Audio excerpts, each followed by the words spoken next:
इस संसार में आने वाला प्रत्येक बालक संपूर्णतः संस्कार रहित होता है।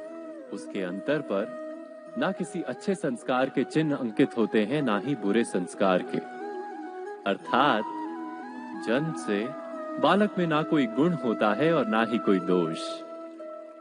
तो ये दोष अथवा गुण किस प्रकार प्राप्त होते हैं? क्या हमने कभी विचार किया है? जो बात माता पिता के मुख से निरंतर सुनी जाती है, वही बात उनकी संतानों के हृदय का संस्कार बनती है। जैसे किसी गांव में नदी तट तक एक पगडंडी बन जाती है केवल उस मार्ग पर बार बार चलने के कारण। अर्थात माता पिता के हृदय की इच्छाएं उनकी संतानों के हृदय का दोष अथवा गुण बनकर जन्म लेती हैं। क्या ये सत्य नहीं?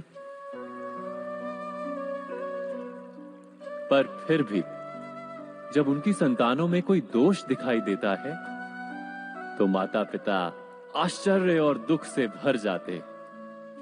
माता पिता का हृदय ये प्रश्न करता है कि उनकी संतानों में ये कुसंस्कार आए कहां से।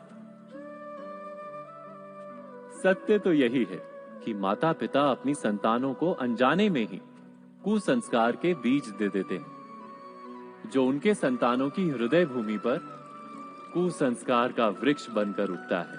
अर्थात अपनी संतानों को सुसंस्कारी और धर्ममय बनाने की आशा रखने वाले प्रत्येक माता पिता को प्रथम अपने हृदय की इच्छाओं पर अंकुश रखना क्या अनिवार्य नहीं?